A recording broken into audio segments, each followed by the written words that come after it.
Nilai duit ringgit jatuh sekitar 21% dalam tempoh masa 10 tahun. Harga emas pula naik lebih 200% dalam tempoh masa 10 tahun. Jadi masih relevankah anda untuk simpan duit persaraan dalam bentuk ringgit untuk kegunaan 10 hingga 20 tahun lagi? Nombor dalam akaun mungkin akan kekal, tetapi kuasa membeli sudah tidak sama. Semestinya anda masih perlukan simpanan dalam bentuk wang.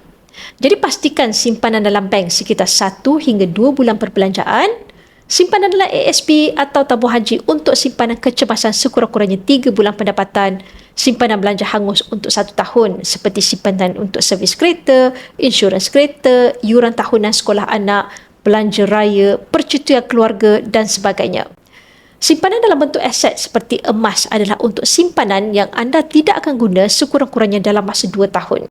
Anda bukan sahaja dapat kekalkan nilai simpanan anda dari jatuh akibat kejatuhan nilai mata wang, tetapi anda juga boleh pelbagaikan portfolio simpanan. Kerana emas fizikal seperti ini adalah simpanan di luar dari sistem kewangan. Bagi yang berminat untuk memulakan simpanan emas bersama Public Gold, anda boleh rujuk pin video saya untuk 5 langkah daftar akaun Public Gold dan saya akan bimbing anda dalam cara dan langkah-langkah simpanan emas yang terbaik untuk anda.